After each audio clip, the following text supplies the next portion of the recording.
Hello, everybody. This is Mexikawin. Today is my birthday. Um,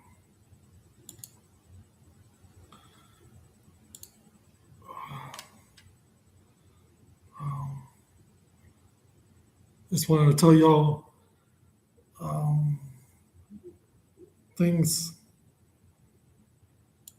that's coming up. Um, um, Mexikawin. Um, First, well, all things. Um, uh, what Mexikawin is. This is first of its kind, as you can see. Uh, uh, we're going to talk about native culture. We're going to talk about um, um, their wisdom. There's what is it like to be an indigenous person in the 21st century. Um, so 21st and 22nd. Uh, so thank you for saying happy birthday. Let me know if you can hear me. Thumbs up, right? You can hear me. It's kind of hard to the feedback. Um, okay, thanks. Can't hear myself sometimes. It's the first time I'm trying to do this. I've been wanting to do this a long time. Um, First off, I want to say thank you to everybody that hopefully joins or will join. And um, first things we'll start off is what Mexikawin is. Like I said today, well, first today's my birthday. Let's go into that first. And um,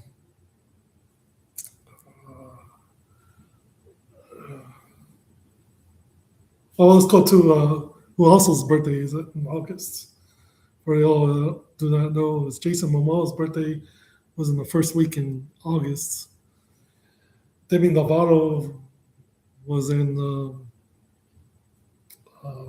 also, yeah, my friend and fellow performing arts alumni or fellow Dante Bosco. Actually, it's August 19th. So I'll say happy birthday, Dante, too. And also one of the lead singers of the Jets, who is also uh, First Nation descent. Her birthday was also in August. So shout out to all those Augusts, First Nation, and also Dante Bosco. Um, it's a special connection there too. I don't know if y'all ever know that he's also a movie director. Check out his movie Filipino Brothers if y'all haven't seen that. You need to do that. Check that out. He's directed that, so check that out. You know, check that out. And um, he's been in the business, a movie acting business for a long time 35 years, I'll say. He was in the movie Hook. He was in uh, uh, uh, a movie with Take the Lead and Antonio Banderas. He's a good friend of mine, the Performing Arts Center in Los Angeles. And that's where it all started. LA, where I'm from. And the roots are deep in there. Cali, where I call it Califas Aslan roots. Cali to where I'm at now. fried bread essay, San Antonio. I'll say fried bread because that's a native staple, but modern. Kind of looks like a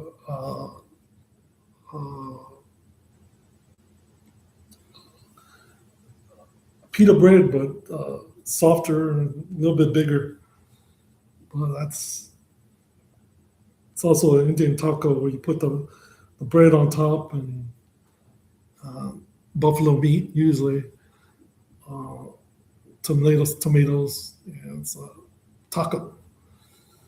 Um, First of all, for all those people that don't know, tacos is indigenous too.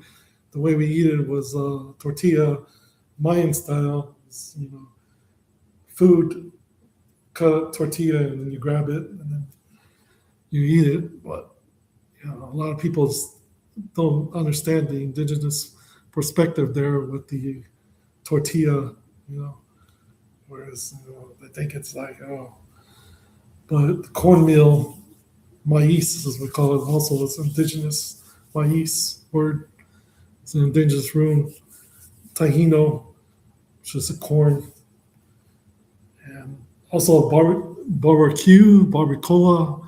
It's also indigenous. So um, letting y'all all know that. So today's my birthday, and right now I got Mario Brothers, um, Nintendo, or it's called Epic Universal is one of my. I'm a Universal. Some people say they're Disney. Some people say they're other parks, but I like Universal thrill rides and dark rides. So I'm also extreme roller coaster thriller rider, also indigenous or rapper R&B, and you'll hear some of that as podcasts will go on and original music content will be out. So I don't play games and what I can do. So people don't think it's uh, this is not like a thing. I've been doing this for a while. So well, people that never heard of indigenous rap and all that. My favorite roller coaster is um, the Hulk at Islands of Adventure and Viper in Magic Mountain, which was used to be my home park. Now Fiesta SeaWorld, uh, soon to be Codaland, also going to open in September 26th. Morgan's Wonderland, incredible pizza. It's also got a coaster there. And it's like an indoor. Shout out to indoor amusement parks too. Because a lot of people sometimes will say indoor amusement parks. They don't know what that is or haven't not been to one. But especially this heat right now, believe me, today was 106, 107 degrees. So you can feel it. So, but let's start off with what I got for my birthday. I think I'll like something like that. Um, this is a unique thing that I got today. And first I thought it was a wolf, uh, just more than just a wolf bracelet, but then it turned into be more than I thought. Person that uh, when I got this showed me that it's a wolf bracelet, and I'll show y'all. See if I can see it right here. It's a wolf right here. It's a wolf bracelet, so it's a wolf, right? Because I'm indigenous, wolf has significant things and it's just I'll show you again. It's a wolf bracelet, and in this bracelet, it's called Follow, and it's a company that the bracelet. Once you get it, you it says meet your wolf right here. Meet your wolf, and then you scan it. You scan it right here. You track your wolf on your phone. It's like an app. You track your wolf with the bracelet of your wolf right here. Meet your wolf. So you'll track it, and then you will on your app, which I'll do as soon as I get off here, and track your wolf. It has a picture, and it has your location where your wolf is. Also, y'all don't know that there's wolf orcas, killer whales on YouTube channel. You can see it live, and the wolf one is in the Minnesota wolf sanctuary, and the orca one is the Canada. They're live cams, you can actually watch and see. So if you want to see any kind of animals, just type it in on Google or search, also on YouTube search. So YouTube and Google, but YouTube, they'll have live stream feeds you can see. And I'm going to be mentioning a lot of things for people to see and know about, and movies. Everything I talk about is going to be related to Native culture and Native, because that's what I am. I'm Indigenous on First Nation. Anybody will notice the word Mexikawin. I'm sure people, when I go and talk to, they kind of don't know. And I had several people saying, what is that? And that's going to be a whole through the knowledge base, what I'm going to be doing. And right now, it can get complicated. I want to take it step by step, break it down, simplest forms. We're going to be doing a little bit of knowledge base, and what I call First Nation studies and Chicano studies. And this is what a lot of people don't know about this. It can get more detailed and all that stuff. But what I'm providing and what I'm channel is about, and Mexikawin, the brand, is about hearing for first counts of Indigenous perspective, the real deal. None of the stuff you see in the movies and you see educational. No, that's not going to. We're going to go deeper. And there's a lot of things. I've been working on this channel for a while, seeing, different things to add, and timing too is also. I've been, those timing, and actually, I'll go in a little bit of that too about the timing. I know I've been saying, Facebook and a lot of people, but maybe you've seen when is it going to be streaming, but I'll plan on doing it quicker than I thought I was going to wanted to do. I actually wanted to do this a month ago, but now here it is. But it's been hard, and all things about complex of being an Indigenous person from the 22nd century. And I'll go through that sooner or later, but right now, I'll celebrate my birthday, and this is the perfect way to launch this live stream podcast, as I call it, because it's first of its kind. You can search, which I was searching Has anything like this happened? Google search or YouTube? How I'm combining all kinds of different platforms, different topics all in one. And I haven't seen that on YouTube, or Google search. So I'm one of the kind, but um, it's going to go a little in depth into, first off, uh, what a native name is and the significance behind that. And, of course, you got your regular name. But us First Nation, we have our native name. It's so anytime you see any, where it's in print, media, anywhere, you'll have, if it's in the native uh, program or anywhere, you'll have maybe my name, and then I like to go by my indigenous name and my nation. So, it'll be Giorgio, say Giorgio's my name.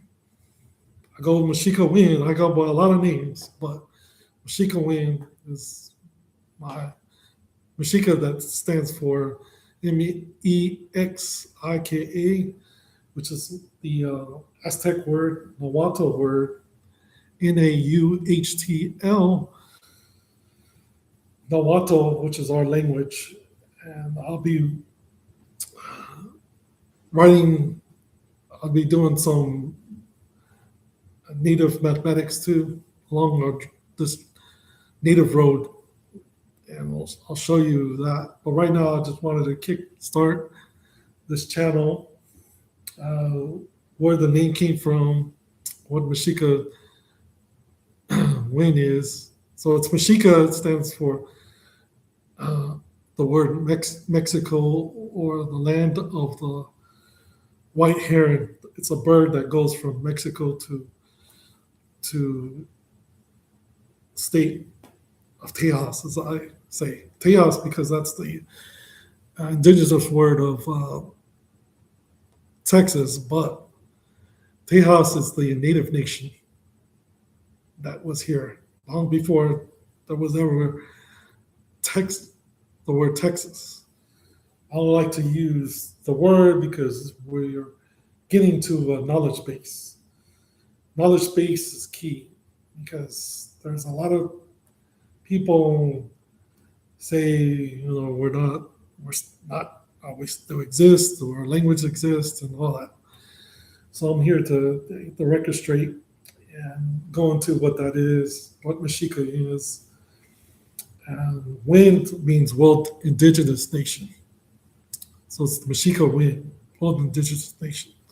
You'll hear me constantly say that because the more and more you hear Mexica, there's some people also that, they don't hear that word that often, and Mexi try, but this all is knowledge base and Mexica. So I'll slow it down, Mexica, or then I'll go faster, Mexica. So you'll hear it a little slower, and then you'll hear it faster. And then, of course, it's my Facebook, Giorgio. So Giorgio, but there's Giorgio Mexica, then there's Mexikawin. So there's that. There's which the two Facebooks, and the Instagram. It's for Mexica Win. So it's for Mexica Win on Instagram. Facebook is Giorgio Mexica Win. The other Facebook is Mexica. Uh, Facebook Mexica Win. And then, of course, YouTube is Mexica Win. So it's a whole brand. It's a whole thing that I want to incorporate, the whole goal. And I know y'all, some people say, what's this background? Why do I see roller coasters on there and other things? I'll go detailed by detailed, step by step. What this channel is, well, basically, it's any here for Native culture. Um, I'm heavy into civil rights because that's what I started from. And it's what I'm building, and all the other things like the arts, the rapping, the R&B, all that was included while I was doing civil rights and Native civil rights. And I started in Los Angeles, Houston. I used to live there for a long time, and now I'm living here. So it's a combination of different cities that I lived in, and also lived in a lot of other cities. So I've traveled a lot and seen a lot. And uh, I just want to get a quick shout out to Goo to you, the channel, and just the guy and the girl. Today, I was on there and said it was my birthday, and shout out to them and Goo to you. Show the roller coaster and Universal. That's Fast and Furious. That's going to be coming out next year. So thank you for doing that, Goo. And started watching you, of course, you know, and I started watching just the guy and girl because he's from Cali, all that from that Cali love.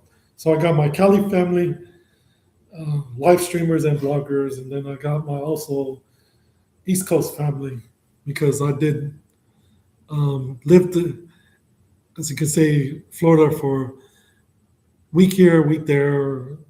Uh, when back in the days it was a timeshare that my family had. That really kind of started the push uh, to about theme parks and roller coaster is the influence of that. So we had timeshare in Florida. So uh, that we lived in week here and week there of the year. I think at that time the timeshare was like 3 times, 4 times a year. You go there for a week and a half, and then because in Florida they have Disney and all the parks. There's like a lot of parks in that thing, so all the parks are close in that area.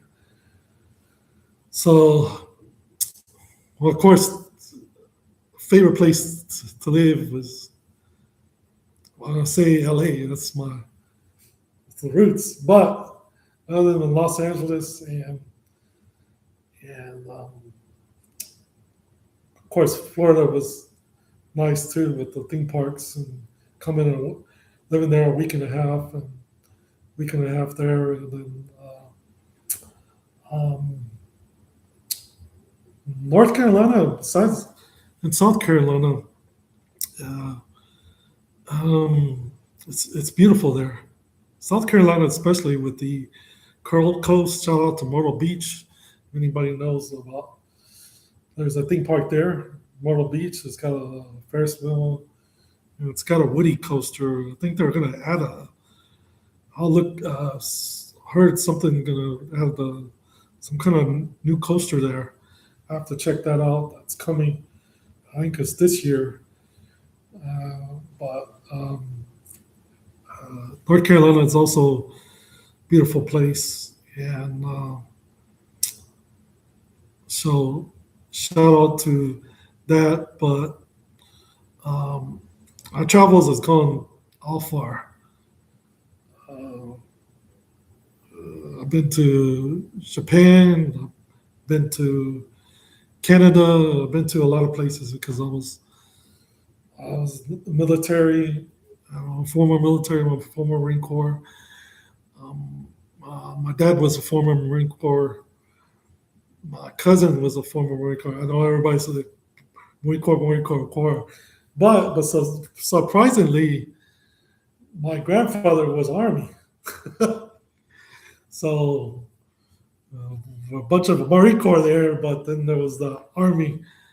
My grandfather, he served in the Korea, and my dad served in the Persian Gulf. Of course, I not have was in the time period where the Marine Corps, where I didn't, there was no war at the time. So I'm kind of glad in a way because I've seen what war can do, especially with culture, and I'm not a big fan.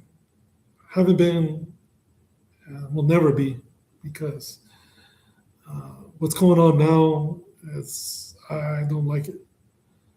And my dad was also coming around to wars and wars and wars, endless wars.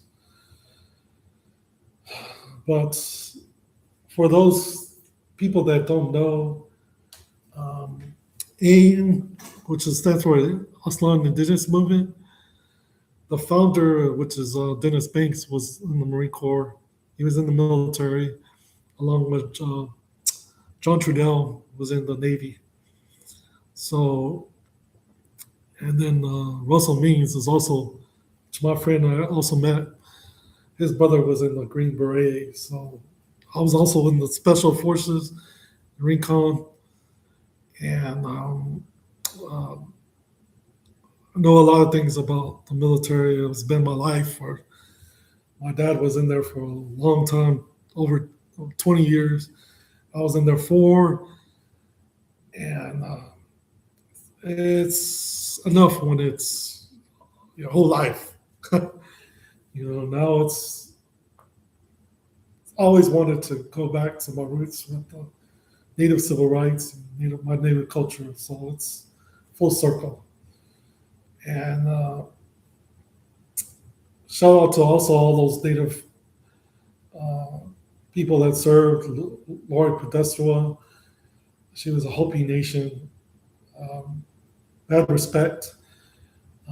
She has a mountain named after her, and mad respect to Ira Hayes, was also a former Marine. Mad respect to all those Native uh, warriors in the military.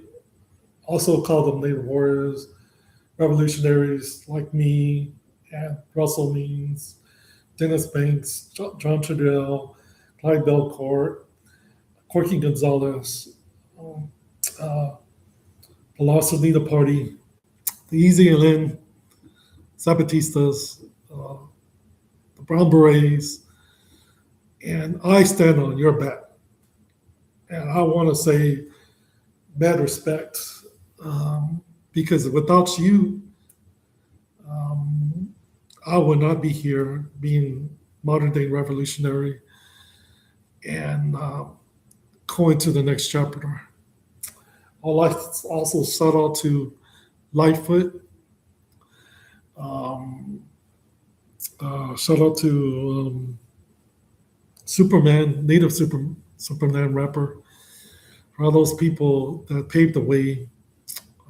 Tatanka Means, the actor, whose his dad was Russell Means, and Anani Means, whose also his dad was Russell Means. Tatanka has, has been grinding at native acting. And he's been just hit after hit. You can see him in U.S. Marshals. You can see him in Flower, uh, the movie Flower of the Red Moon. You can see him.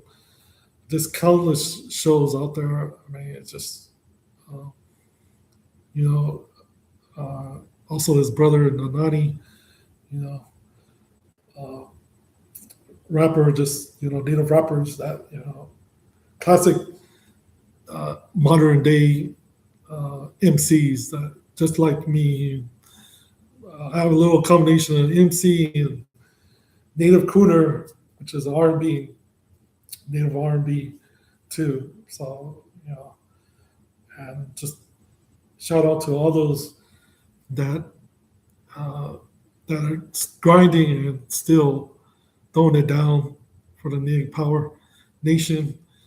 And It's mad hard.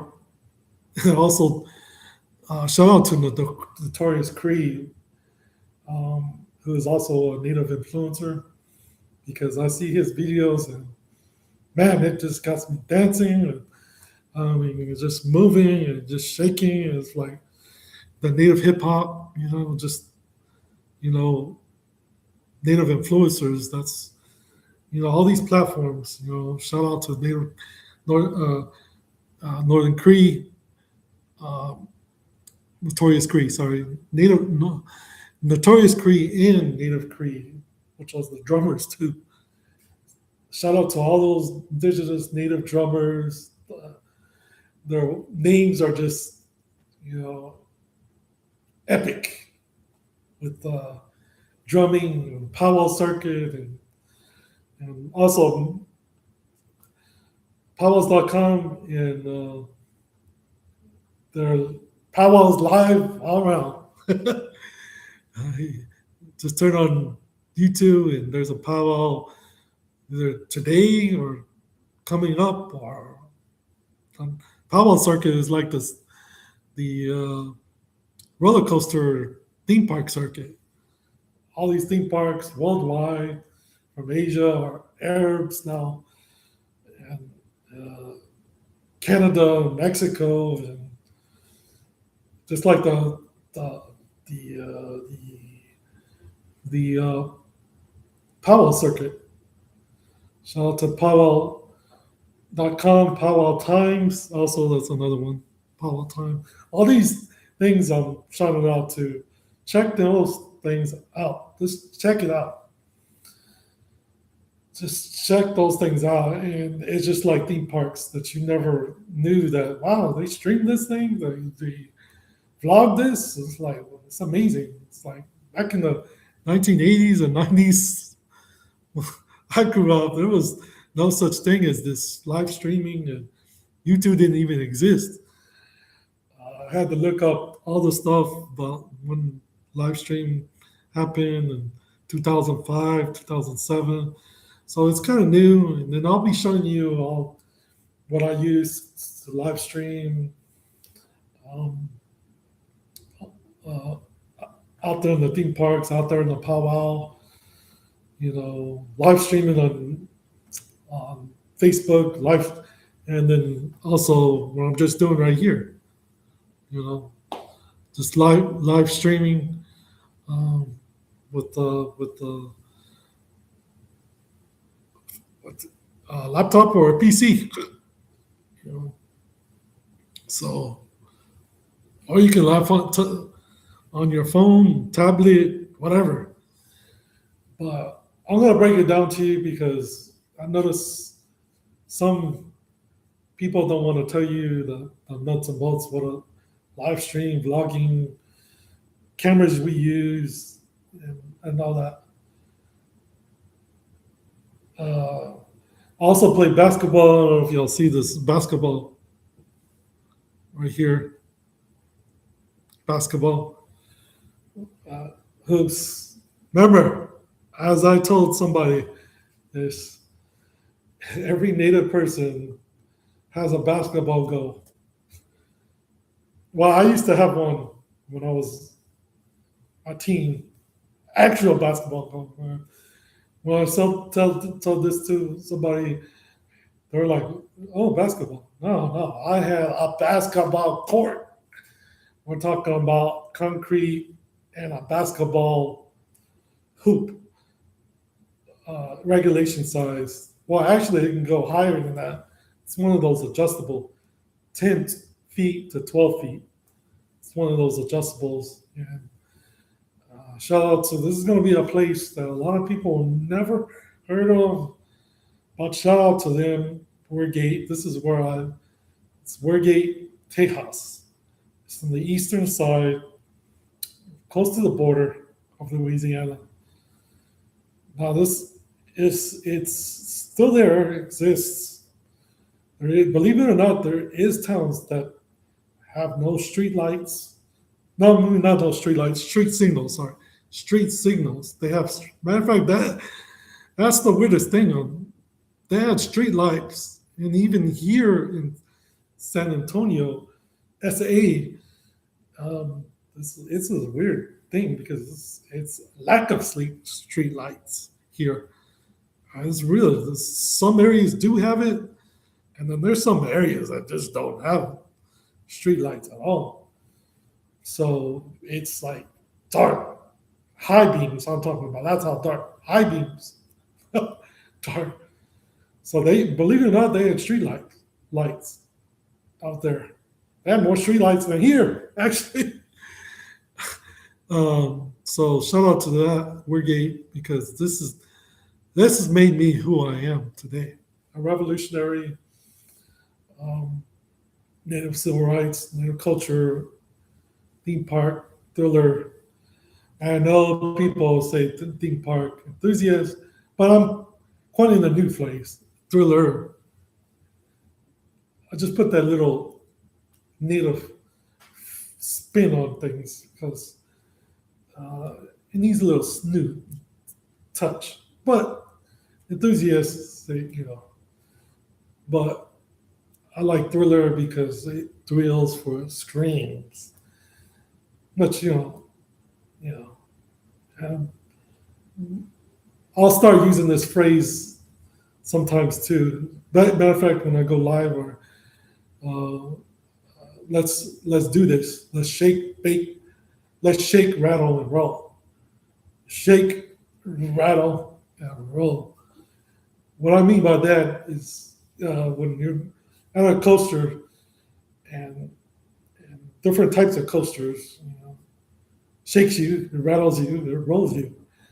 You know, some can be good, and some people might be too much, but it gives you that sensation of flying, and yes, it does feel like a fighter jet. Matter of fact, somebody that they asked pilot, similar to a roller coaster, those same G's are like a fighter jet, and I've been in one, so I can tell you straight up.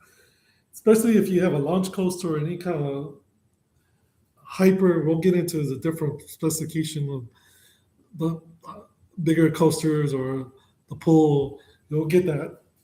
You'll get that. You know that thing when things take off. You know, it's all there. You know, and then you're rolling, especially inversions, what I call loops or inversions. Some people don't like that in the theme park world, but me, that's what I live for. The more loops, the better. You know, the most I've ridden on the coaster is 7, but I've, there is one that's got 13. I think it's called Smiler, and Europe in the UK that has 13. I was like, wow. Shout out to this book too, the 50 most terrifying or the 50 most terrifying coasters in the world. Get that book, and that goes through all the coasters, and or you not necessarily have to get the book because Google and just type in Google Books, and it'll give you like a little couple of pages, sample pages you can read. So look that up too. 50 most terrifying coasters, and it has different types coasters I'll be telling you about and like that. But right now, I want to show you all what I got, uh, and we'll go into a little bit. So I know I got this right here. This Mario Brothers. It's life. It's life. Okay. The game of life. You where you spin and where you go, but it's on the Super Mario. So that I thought that was the coolest thing. Of course, it goes along with the Mario, okay, thing here. And I do like that Donkey Kong coaster. Uh, I haven't gone to Epic, so that's the park I haven't. I've been to a lot of parks. Okay, I've been to Islands, Universal Islands. I've been to Universal Hollywood. I've been to, but I haven't been to Epic. So shout out to I like that coaster in Donkey Kong, Universal Epic. They have for all y'all who don't know what Epic. It's a new theme park here, and it was last year. There's a lot of streamers. Of course, Goo was there. Um, Goo to you, he was there, and you can see his stream. Can look it up, and there's a lot of other people that were there too. I've been watching all the people. Shout out to Carpetbagger. Shout out to PC Dev, vlogging. Netflix streaming at Universal. Netflix streams a lot in Universal.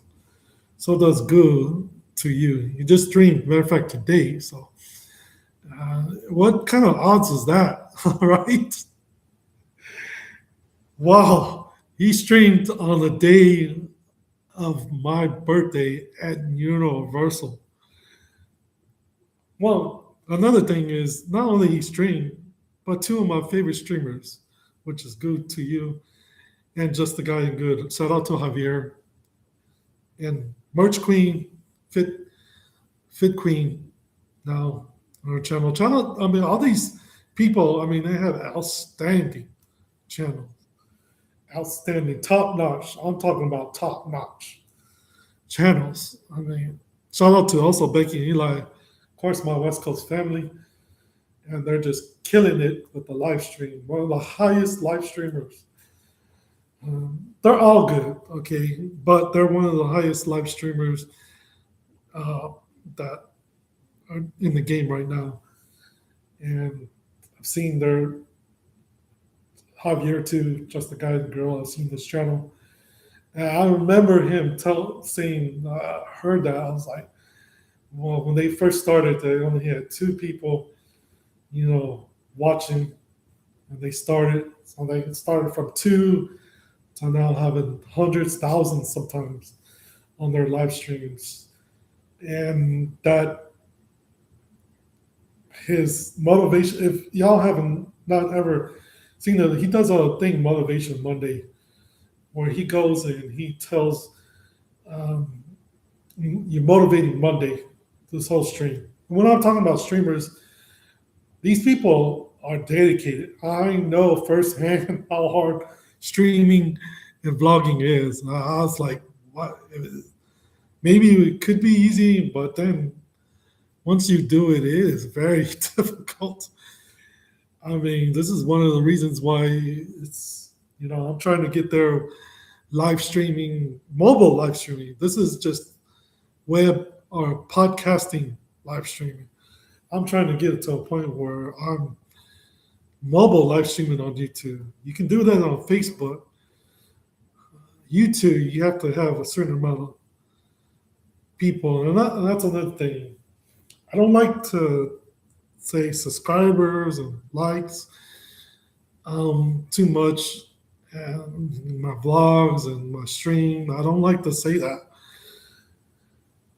But subscribe so I can get me to the goal of live streaming mobile on YouTube. It's been difficult. I'm doing these shorts to make me get to live streaming because I figured out it's not really the vlogs that it's the live. I mean, it's the shorts. And if I would have known shorts, a long time ago when I first started, which I didn't think it was a thing when I first started. Let me tell you, when I first started YouTube, there was nothing like live streaming, vlogging. I mean, a couple people were vlogging here and there, and then it just started came up. So I was one of the ones that first started vlogging a long time ago. I was actually one of the first ones to you go look to my videos, my vlogs, and I did a one about abandoned apartments because as a civil rights, there's a bunch of abandoned apartments, not just abandoned apartments, abandoned shopping centers, abandoned things, and that's another thing I'll focus on. And cities just leave them abandoned. Okay, they just leave them abandoned. Graffiti. I did another vlog about graffiti. Check that one out.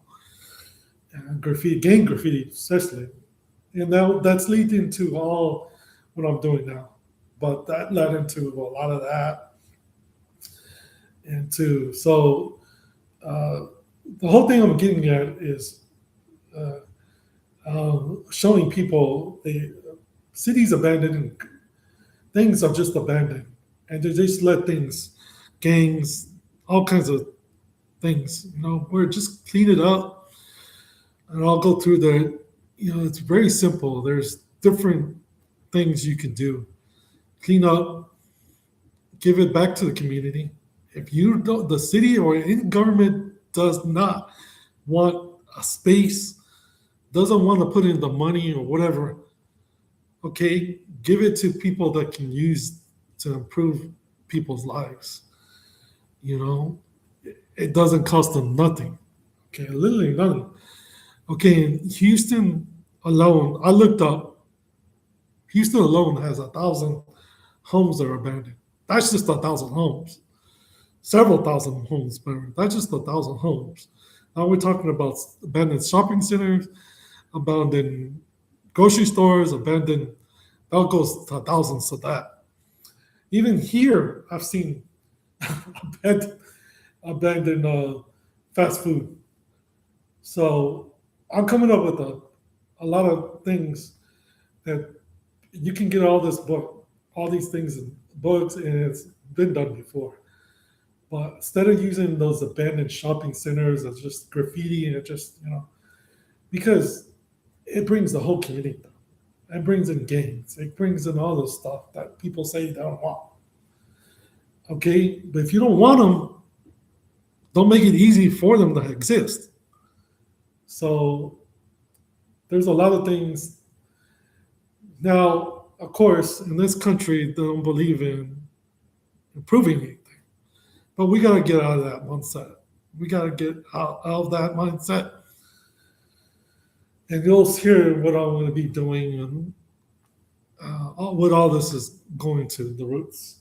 So you saw the game. Uh, I like games. This is one of the things. This is a miniature, mini putt putt there, just like an actual putt putt, but it's mini version. And then you got the ski ball. We're in some game rooms, and then this leads up to native culture, native spirituality, um, stone stacking.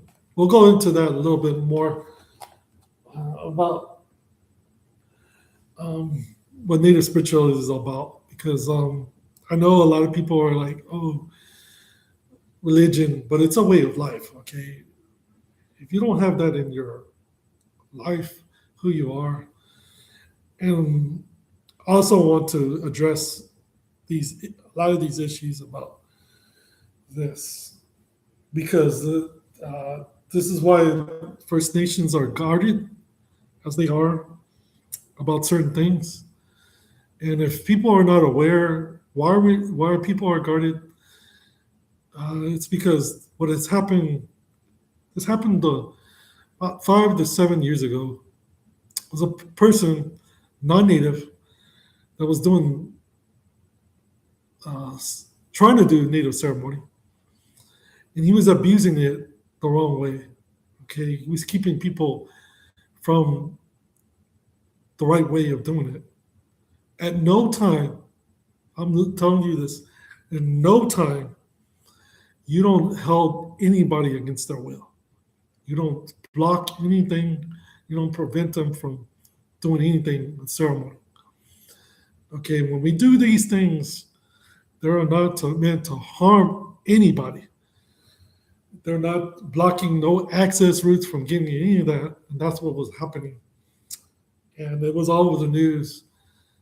And this is why sometimes a lot of Native people or indigenous people do not share things because it gets culturally misappropriated or spiritually misappropriated from the wrong people. There's a lot of people out there that are doing crazy things and they don't even know what the heck they're talking about. So I said, this needs to be addressed. And another thing that needs to be addressed, and there's been talk about all over the news, and it really hurt me. I wanted to go on, but I wanted the time. But there's also people in civil rights that I was very disappointed. It's been coming on the news about certain person that they literally had a holiday over. Literally, I had a march. Okay, and it was Cesar Chavez, and I wanted to address this because it hurts. It hurts as a person that's a native civil rights. It hurts because not only that, um, he had a little part of the Chicano movement. Okay, very minor role. I mean, somewhat a role. And there's Cesar Chavez. They had statues. They had this, and all we heard rumors about, you know, that he was very conservative. That his values weren't like the Chicano movement or the Native rights movement. And I started hearing these, and he was a very kind person. And the UFW is farm workers, for all y'all don't know. And they were tied to Chicano movement because some of the uh, leadership, of course, my Corky and Reyes Tananina and Jose Angel, which I met. Jose Angel Gutierrez was part of the Raza Nita party. And matter of fact, the Raza party, one of the founded was in Santa Fry Bread SA. So it was founded here. Several places. Actually, Corky also in Denver, Colorado, and then Reyes in New Mexico. And there's three Chicano Mexica civil rights that start the Raza Nita Party, which is um, Mayo, which was Jose Gutierrez uh, organization, uh, the precursor to the Raza Nita Party. There is Reyes, uh, Tenorino King. His book is King Tiger. Um, he was Alanza was his in New Mexico, and then you got Corky Crusade for Justice. So those are all my heroes, mind you. Corky and all that, they're all my heroes. And then when I heard that Cesar Chavez and the things that were happening, and by the way, I also met Dolores Huerta, and she's also one of my pictures that uh, pride in the Chicano movement. And it devastated me. The news just devastated me about civil rights because we're on a platform of helping people for the better right. And just like the civil rights and just like the Native spirituality, we don't mess with that. I had one person said, "Why are you doing this? Why are you doing this? Why are you?" Because if anybody that knows me, I care. I want better for, as we say, seven generations. And they're not getting this anywhere. This goes into gang life, gang pro- gangs in Los Angeles, gangs in all this country. That takes a hold when you don't have the movement, the Chicano movement, the Native Power movement. That this is why it's needed. This is why Mexikawin, and I need to address this because it's a part of civil rights. As a revolutionary, it needs to stop. These things that need to be with like exclusively civil rights, exclusively native culture, exclusively this. Only the 0.5% can only know native spirituality. Only a 0.5% can only be civil rights, know about civil rights. And you know what? It's failing. It's completely failing the whole country. I call this Turtle Island because it's getting worse. The gang problem, the crime problem, it's getting worse. It's I see it all the time. In H Town, people are shooting. In San Antonio, people are road raging. It's everywhere. It's the bad politicians. It's the bad things. It's the not the rights civil rights that take a stand. You know about AIM, know about La Raza Unida parties. They've been grinding. AIM is still around. They've been going on. Most of the founders are passed away, mind you, uh, um, uh, by they're passed away. And this is another thing that I want to clear the uh, as hard as the Chicano and the Native Power movement have, all of them, I tell you, all of them have died in natural causes. So this notion of being a revolutionary, it's like scary. People come after. Yep, there are that too, but I'm here to think notion they've existed because they existed uh, in they were threatened, they were cast aside and all that, and I've been the same with me too. So this is what I've experienced. Matter of fact, that's exactly why I've been a little bit down because it is rough. Remember, as I was saying, today's my birthday, but I'm just going to share with you some of the statistics. A native person is 70% of the life expectancy of a native person is 40% when they're age 40. I'm way over that. So I can tell you, I'm basically living on borrowed time as being an indigenous person in this country because it's very tough. It's extremely tough living there. It's the culture, everything is against that because indigenous culture strives on togetherness. It strives on organization of people, and there is a lot not like that here. Okay, people are individuals. That's why there's a lot of problems here. That's why I don't know if y'all heard the news, but what's going on in the north? I think Ohio, Indiana, those floods, they're out of gas. Those floods. This is like something.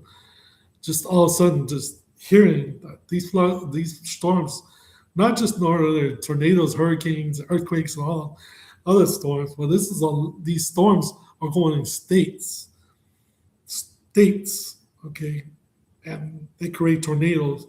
So it's now, like Russell says, now everybody knows. Now everybody will soon know what it is like of being a First Nation Indigenous person in this country because it's affecting everything.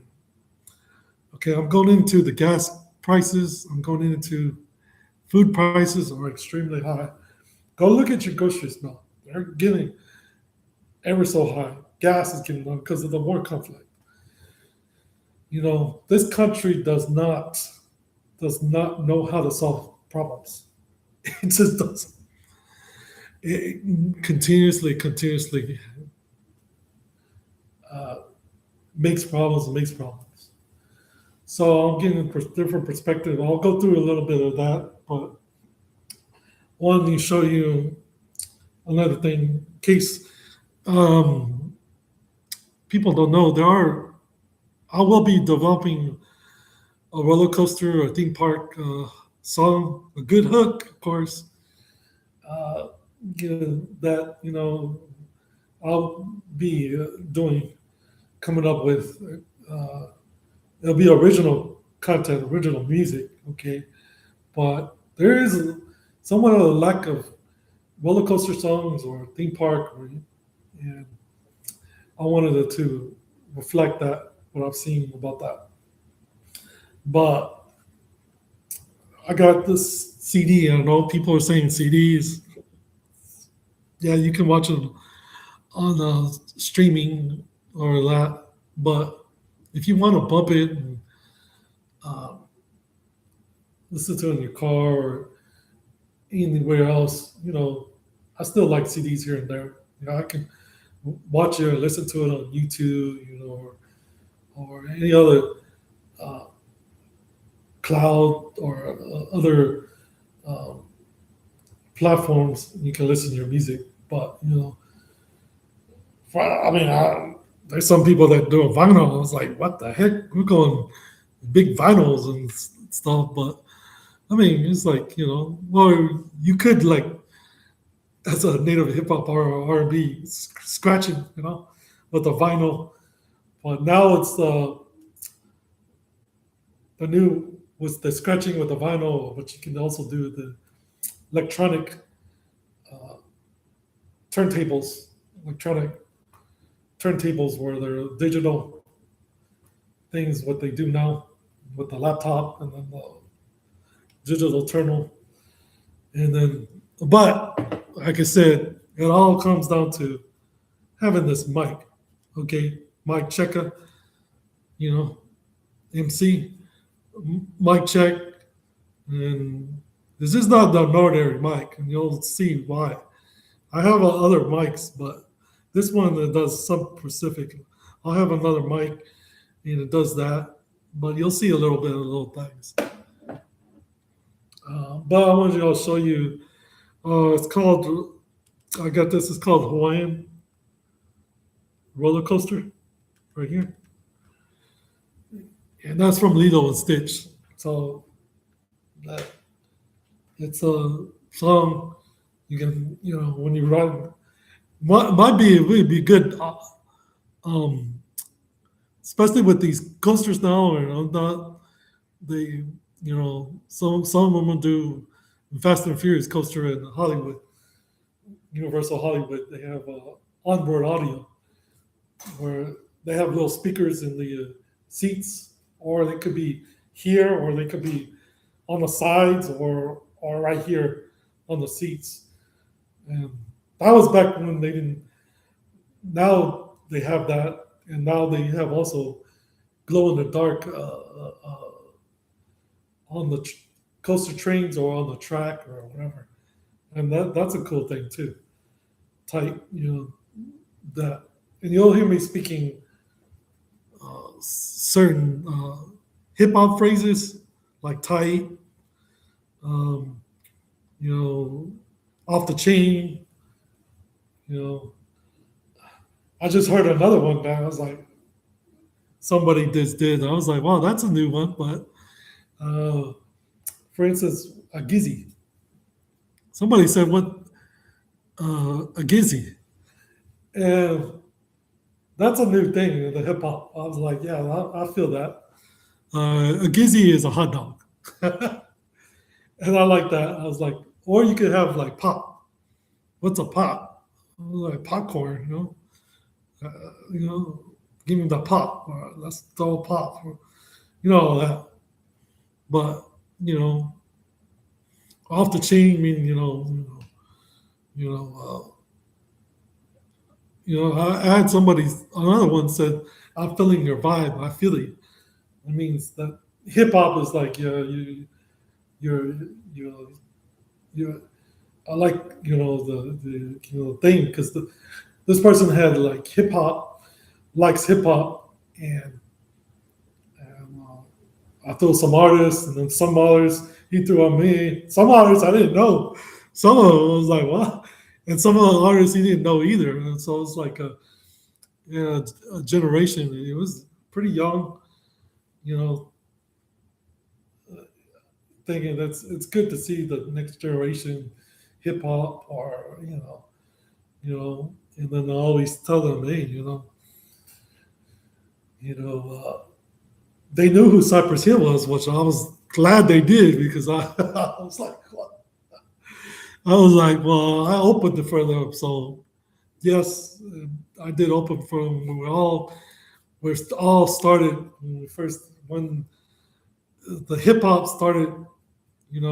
L.A., Cypress Hill, and shout out to uh, he passed away, but TWX, for Lighter Shade of Brown, and of course ODM is now carrying it forward to Lighter Shade of Brown, but DWTX of Lighter Shade of Brown was, uh, man, he could spit those rhymes very quick. So it's like we all grew up about that, and just around, like I told somebody, just when it started catching in Cypress Hill, was just coming out. And another thing too for y'all, no, speaking of all that, I I did used to surf 12-foot waves. Okay, well, there are 20-foot waves, 25. Man, those things are monsters, but 12 is pretty good. But I used to surf and used to live in Hawaii. Oh, speaking of that, I forgot about that. I used to live in Hawaii, so that was an interesting place to live too. Hawaii. Um, I've been in Japan. Actually, I've been into two parks in Japan. Shout out to Fujicore, Fujiland in Japan, and Tokyo Dome in Japan. And I'm going to mention this person because he does a lot of Asian content of coasters in Asia and all around the world. I'll do John Chen. Shout out to him. He's a roller coaster. He's also a DJ.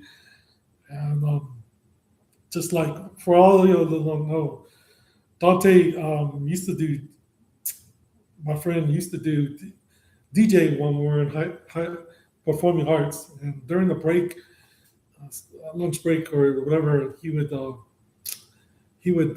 had his old setup with the DJ equipment and all that. And I saw that.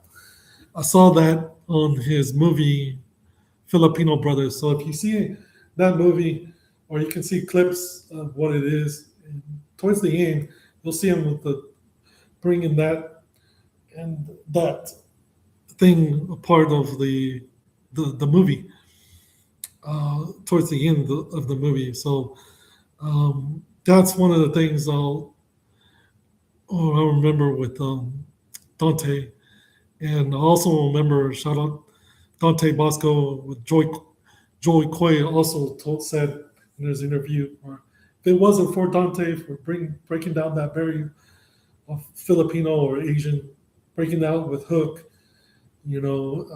breaking that barrier, he wouldn't be here where he is. And when I saw that in the interview, you can look on that. I was like, wow, Dante is a very nice person. He's always been when I was in the performing arts. I mean, he gave me good advice and technique. And when I first saw him, I was like, when somebody told me about it, I was like, he had done already by that time. He was already on his he already did his second movie, mind you. He did his second movie, and I was like, what is he doing here? Why? I was like, wow. Not why, but it's like he's a very humble person. And shout out to him because when like he did Hook, and he was already doing he already wrapped up, I think, Perfect Weapon, uh, and that second movie. And a lot of us as performing arts is like, wow, having that person with that caliber, and give us advice and all that. I was like, oh, when I heard that he was there, and I was like, oh, then he little things I'm gonna tell you is like he taught me about certain things about acting and about performance and stuff like that. He was really a thing. So shout out to that Dante Bosco. And um, if you ever meet him, he is just the same way as he is when I have seen uh, his interviews and all that. He is that person. Also look up his book. I think it's called "To uh, Rufio Tozuko." That's a good book. And like I said, again, every time I say these books, you can look it up in Google and you can get a sample of it. Just a couple pages. And, everything I tell you, I always want to make it accessible to people. Accessible is my key because when I didn't have much performing or all this, I was like always learning how to do things, especially in vlogging. Just there's another book I'm going to mention, Rebel Without a Crew by Robert Rios.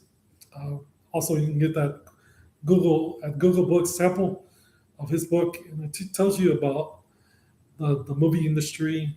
And he's from Fried Bread SA, mind you, San Antonio. So these people like Robert Rodriguez, like Lightfoot. Yes, I'm shouting them out, especially. I hope they hear this. I would like to collaborate with any project, Lightfoot, and I would like to collaborate because we can do magical things with filmmaking, with rapping, theme park, and I'm specifically calling these people out, specifically Lightfoot, um, Robert Rodriguez, because this is what I'm doing. I want the exposure to be on we can solve the problems of this country. Politicians won't do it. Corporations won't do it. Uh, uh, I've been working, grinding for 35 to 40 years of my life devoted for this. This what I'm doing right now because I care. I deeply care. Shout out any of those native collaborators, native artists, native rappers, Chicano artists, filmmakers, native filmmakers, reach out to me. Like I said, I will give you Aztec Mayan Warrior at yahoo.com, Aztec Mayan World at gmail.com. Come out to me. You can also chat on my live stream.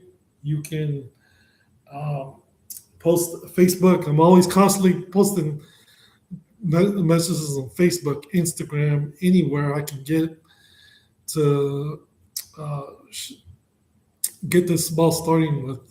My whole goal is to build first of its kind a native theme park by a native run by a native person, me, Mexikawin, run and operated by a native person, uh, not just a theme park, cultural, somewhere where we can do powwows with a big venue because the venues, I noticed it needs a big venue and all these things that I'm doing. But my whole goal is the theme park, um, cultural center, movie theater, because I also was director of a native museum that showed native movies. So I also have, I'm throwing that out there, have done a native hour, hour and 5 minutes. It's called Rise Again. It tells me a little bit about who I am. what I believe. So when I want anybody and saying, like I said, subscribe, like and subscribe, so you can get me on the path to live streaming mobile on YouTube. Um, Vlogging is very hard. I mean, believe me, it's like I do not want to be vlogging. I would like to sometime to live stream on YouTube. You can you can live stream on Facebook, but they only keep it for 30 days. So and then it doesn't they don't keep it, and then I've done live streaming, but I know it's going to be lost in 30 days. So I'm trying to get the subscribers I need to go live stream. Um, but I can do this platform. So although, matter of fact, there was a streamer, just a guy and a girl, that was just saying about that, about vlogging and streaming and stuff like that. That is vlogging is it's difficult. It's time consuming. Believe me. For anybody that knows about what I'm talking about, it's hard, straining, constantly, editing, or sometimes I edit, sometimes I don't. Sometimes I go uh, full no edit. Believe me, some of the filmmaking can be done like that too. I mean, you can do straight with the phone, but remember, on the GoPro, on the DJI, there's a limit you can only do because it only allows you 11 minutes, or if you do it at 2K, 8 minutes if you do it on 4K for DJI, um, continuously, or else it's gonna, it stops it from straight like on the phone. So it's good to get a little cinematic, the 4K, for GoPro, but um, that's where the live streaming comes straight, just straight stream or straight. You can use it as a instead of just always have to edit, because there's an editing CapCut and another streaming thing you can use, but you gotta cut it, and you gotta you put your footage on there, you cut it, and then put it back on YouTube. It takes a lot of time doing that. Also, you gotta, if you wanted to do, I've done that very similarly, mind you, because editing is it's time consuming. It is very time consuming. So shout out and also, speaking of that, live streaming and vlogging, that will definitely help you get to where you need to go for his filmmaking, and for those that want to do filmmaking too. I did it with my Rise Again, the filmmaking, because I always wanted to do it. They didn't have filmmaking when I was on the performing arts. They only had music, uh, acting, which I would put part of both. And they had photography, but they did not have filmmaking. And sometimes filmmaking on some of the performing arts is as like non-existent, actually, because it's one of the hardest things for performing arts to have my faction. So I'll be going into filmmaking, um, showing cameras you can use, showing what I use, live streaming, vlogging, and also how you can use it for filmmaking and editing and all that, and also about music, you know, because when people say about music or R&B, and matter of fact, I went to a SeaWorld concert, and Genuine said that he doesn't sing live. Like most of the performers do not sing live. And all I've done is live singing. So I don't know what that really entails, not singing live. You go straight out, I can, you know, uh, that's how I've always done it. There's no there's no way of uh, that's when you have to develop yourself as an artist. There is no way around it. You have to put in that work. There is no cutting around. I mean, you can cut around, but there's going to be people that are going to ask you, "Can you sing on the spot?" And you're going to look stupid if you do not know how to sing without engineering on a music engineering platform or trying to make uh, your voice sound better or like a lot of those artists. Okay. Okay. So I'm going to break it down to you how you can develop your vocal cords, get that it's just practice. All it is practice your vocals, you practice your, you know, different techniques, rest in your voice or, um, do not abuse things to, your voice or what you have. Cause it, like even Bono of the U2 had a thing, oxygen mask to help his voice or certain things he did because sometimes voice will get out on you and you gotta know how to use it.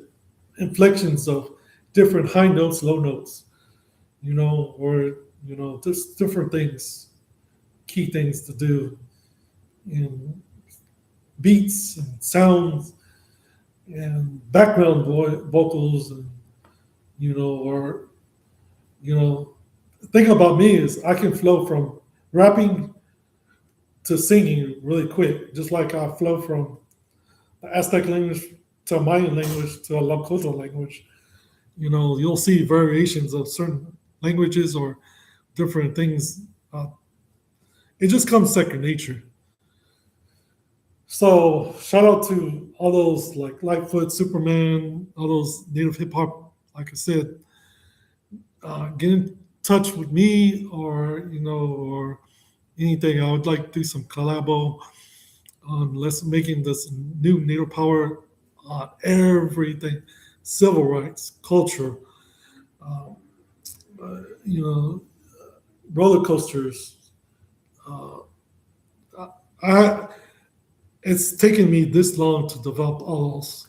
Look at my to my YouTube channel and other channels, and you'll see the videos and different things about that, and how uh, different categories I can jump into easily.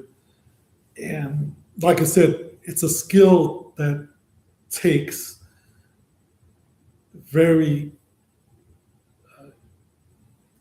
just don't you just can't just what I sometimes notice when people say I- you know they just want to be famous to be famous, but at some point skill has to come involved. you know at some point skill always have to come involved, and this is how you get to that level. If you want to be the best of the best, to be the best civil rights or revolutionary like me, or be native hip hop, native cultural, um, um, filming, all that, all those things combine. You know, it takes step by step how to get there, how to build, how to get to where you're that to you just don't just go and say people I'm sure they'll say you when I always say I can throw it down. Okay, I can sing. I don't have no you know. There's another thing that what people don't know too is I'm a very competitive person, and there's a lot of people that have never heard of what um, battle rap is. But battle rap is where you're challenging Keith LMC can do it. Lightfoot, they all can do it. I can do it as well. But then there's a thing where it's called the battle R&B that people are not. Well, you're battling about singing because I know a lot, most likely people are saying, the Lightfoot, the Cypress Hill. I mean, sometimes they should get the credit because they are just as good as everybody else. Even I would say they can throw it down quicker, and the speed that we rap is very, very quick. We can rap fast. We can throw. We can go slow. We can go in between. But if you have never heard of a native rapper or native R&B, there's I'm throwing it out there. These people and Lila Jones, she can also do native singing or R&B type. Stella Standing Bear, she can also do it too. I mean, you can look up these people, even on YouTube. I mean, their skills are just high level. If you want to get to that high level, you know, or anybody, it takes dedication, and like I said, uh, I have no trouble. Like I said, um, battle rapping, battle R&B. I don't hesitate. You know, just like you know, anybody says let's do coasters. Well, hey, you know, we'll do a coaster. Uh, and also another thing that makes me different, and unique is as instrument. Now, when people say about music, now there's another structure about that too. There's some people may know how to read music or write music. Reading music is knowing the keys and different things on the music notes, and I'll go a little bit into depth about different music notes and how that pertains to an instrument. And my instrument is saxophone, trumpet, and I do uh, native drums. You'll see what that looks like, native flutes and all that. And then I'll show you about maybe native music and how that pertains to get you. Some people, matter of fact, there's some artists probably don't know how to read music. You know, you got to know the fundamentals of reading music or cameras or doing basic things that you need to do. These are the things will be podcast and I'll be showing. And I just want to get started with uh, this, including, like I said, as I said about native spirituality. And there's something we have. Um, it's this is called a smudge bowl or smudge. Um, you know, it could be like this, or it could be in a shell, a smudge bowl, and you'll have like this is sage.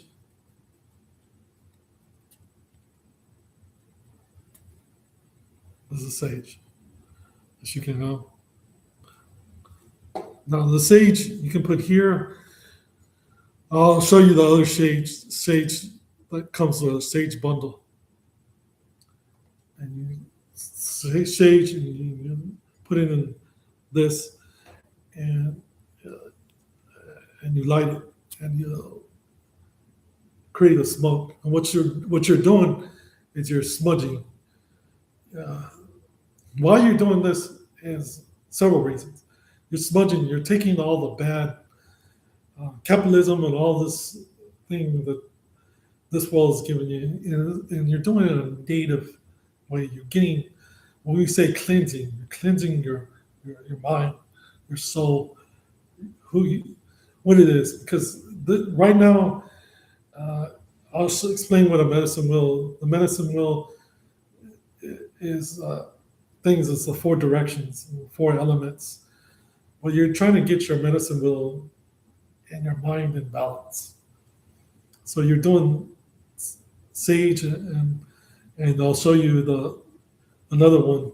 It's called a sage bundle, and I just wanted to get a little start off what things are. So you have this, like I said, the sage, right? Have the sage. They'll come, and then you have the feathers, of course. You know, there's different types. There's the eagle feather, turkey feather, or Quetzal feathers, which I'll show you some of those. And then there's another feather too. So you put it in here, and I'll show you the bundle next time. Um, there's a lot of things I have to go over. So with this, so you put it in here, it smokes, and then like I said, you're smudging. You can start from the north, south, west, or east. You can smudge yourself from south to north, or north to south, or west to east. You know, and you're doing that is you're getting that cleansing your soul, cleansing your spirituality of things. What is the world? You know, it's a different reflection of what things. Also, you can do this with, what you call blessing at home. You're getting all the bad vibes, all the bad things. You want a new home.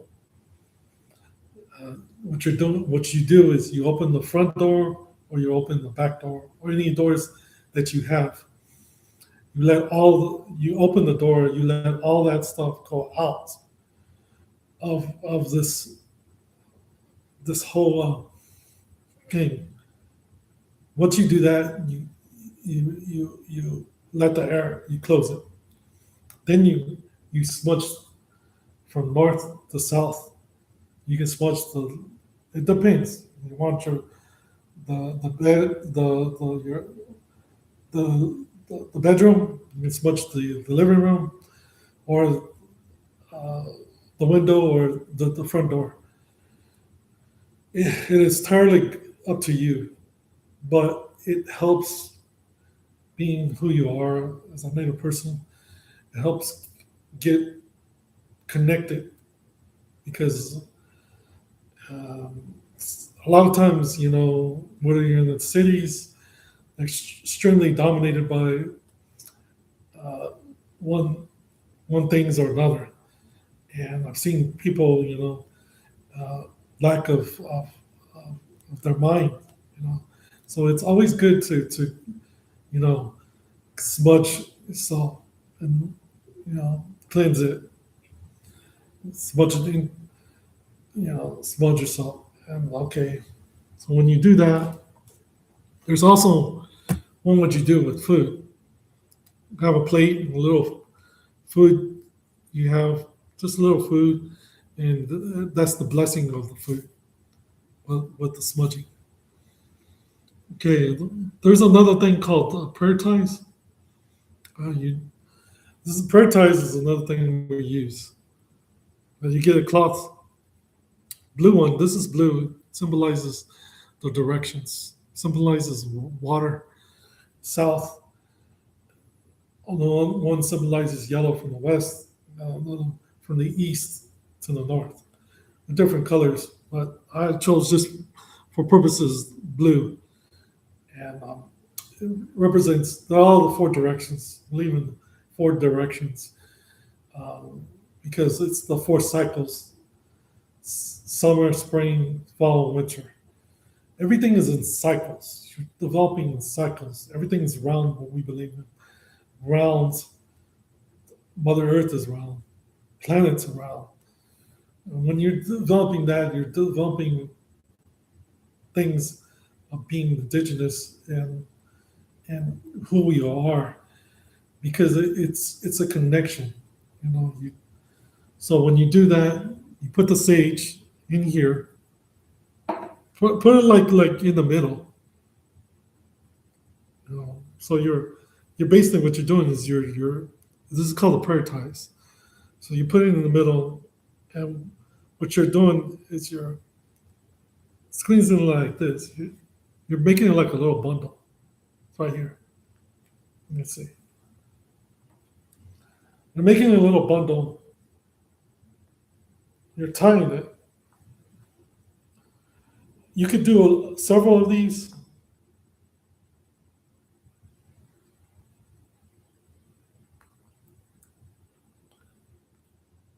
You can tie it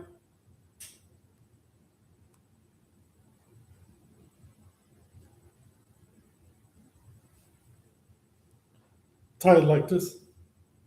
So it looks like that. And you can just tie several of these if you want.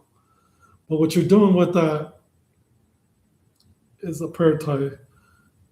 It's a spiritual ceremonial things we do.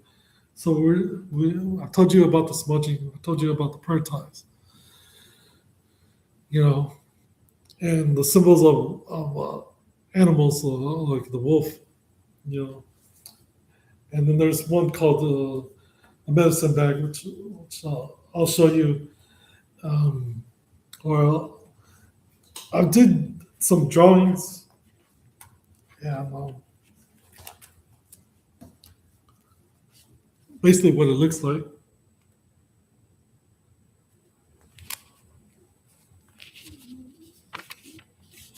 So this medicine bag right here. It goes in your neck. I'll show you that again. It goes in your neck. It protects you. Yeah. So sometimes some people have like sage in there, and everything with native spirituality is always sage, um,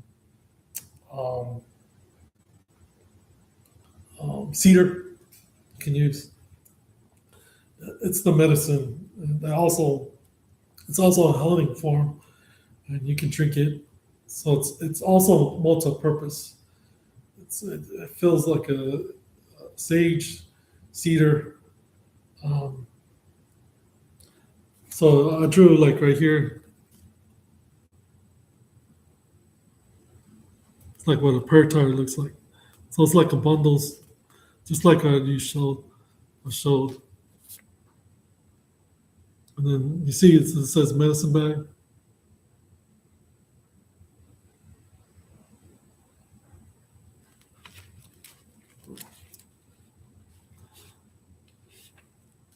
And the cope stick, what that means. And then down here you got your drum. This is we call it Wewe, an Aztec war club. And of course, y'all might see other things. Of course, weapons or whatever. What does it mean? Why is it there? Well, believe it or not, I know some of you might find this hard to believe, but one of the reasons why some people don't tell you that is to this day, our spirituality is outlawed. Sometimes it is outlawed. And it brings up, why people, because they don't know what they don't know. South Dakota is like illegal to have a medicine bag because this symbolizes your culture, and to this day, mind you, it's very hard. Just for your perspective, average speaking native person is 60 years of age. 60 years of age, meaning most of the people right now that are speaking the language are only 60 or older. And this is why it comes down to this is reality. This is a fact. If people do not know their language, culture, and spirituality, it's easy to not say they exist. Or not when people say, I had, for instance, somebody told me, how do you know you're native? How you know, this person is, of course, a non native person. So, right now in their mind, they're thinking, you know, no, this is what I've been told. And that person come from their states right now to this day. A lot of the states are below grade level, meaning a lot of the states they can't read.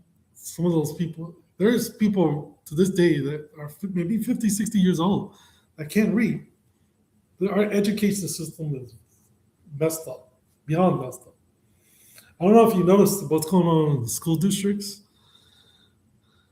Schools are even their enrollment is dropping. The enrollment is dropping because the school system is in that state of the way it's been from 1492, and it's going down and down and down and down. Now, what Russell means, you can look him up, Google him, YouTube him. Wow. Um, uh, it's called total immersion, and I'm 100% behind that. Total immersion means you're getting your language back, speaking your language, everything encompassing your language, not just your language, but your spirituality, taking taking it back. Because people are culturally misappropriating, using that word a lot because people cultural misappropriate things. Cultural misappropriating food, like tacos. Um, Mind you, uh, tacos and all that stuff. Do you hear anybody getting paid off that? You know, but these corporations can all of a sudden misappropriate and make money off it. I just find it funny how it's all right for that to happen, but yet they don't want resources to the schools. They don't want resource or to get total immersion or native center or any other. It's always misappropriating or only certain people can do it. Only non-native can have can teach people what native is, and I don't agree with that. I don't agree with that at all because first of all, how are they going to know what I just uh, said about parasites or smudging? How are they going to know that? How are they going to know a lot of the stuff that you're not going to get on no university textbooks or any kind of textbooks? There is no text. There's things that will help you, but which I'll tell you, but where you can get like Blackout Speaks or Sacred Pipe by Blackout. Blackout is one of our native spirituality. Um, he had his account documented on how about native spirituality. And Blackout is one of them. You got Leonard Crowdog, who was also an AIM spiritual advisor for AIM, like I said, Aslan Indigenous movement. So, also feel free, anybody, like I said, in the chat, whatever.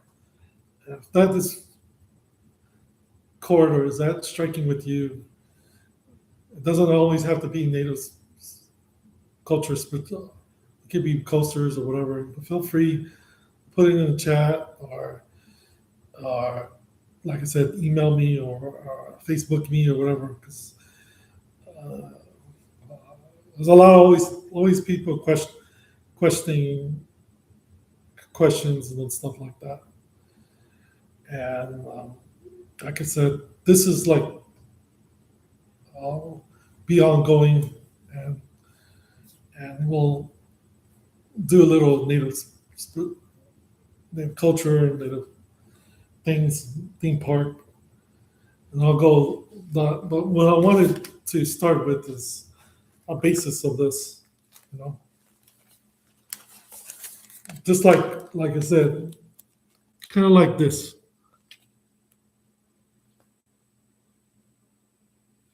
This is a mic, this is the music notes. This is a double note. We call it this is a double note. It means you're doing the notes on the same.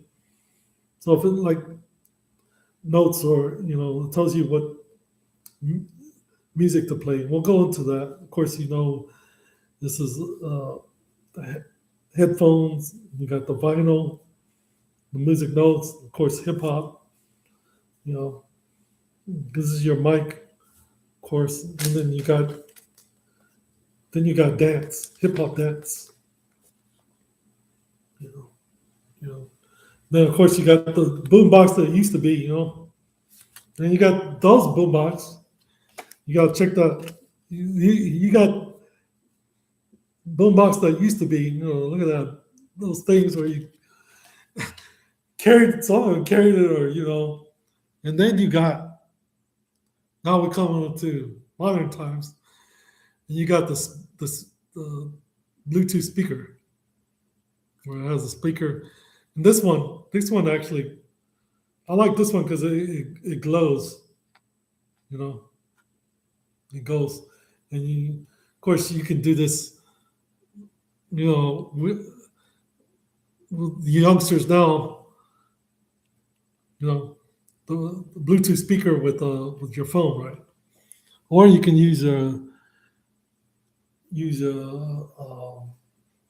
laptop or PC with the speaker, or you can use your laptop speakers. However you feel like listening to tunes or whatever, you know. So music, because music, like I said, once you hear the music, you hear the sounds, the beats, you know, uh, what instrument is there, what instrument is not there, how you get from A to B, all you got that.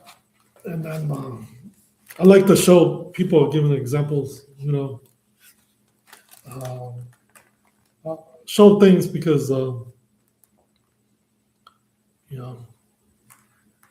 then I'll go through like,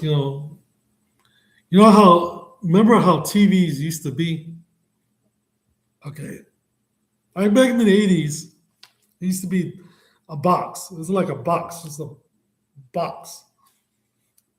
And you used to turn them, you know, dial the tone.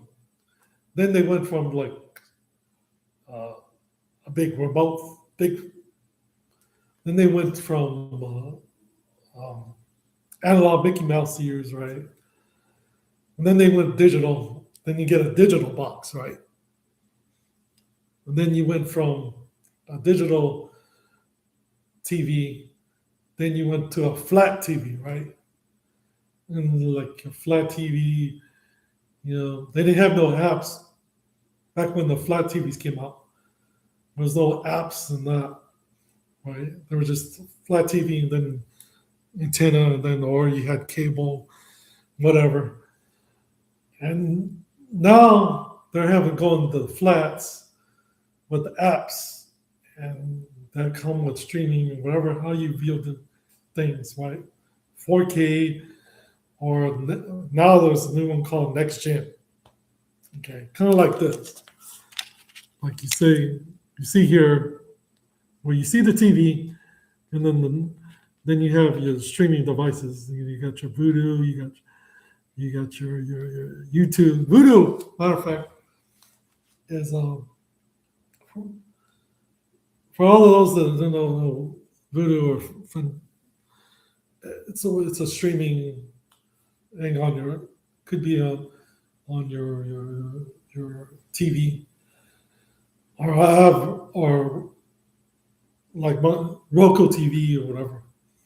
I like Roku TV because you can literally put new apps on there, whereas you're limited of what you can do with some other ones. But Roku TV and the other TVs, Prime TV, Apple TV, any of those, you can thing. So they have a YouTube streamer and all that, and and stuff like that. So you have that, and so on Vudu you can stream the movies or all that.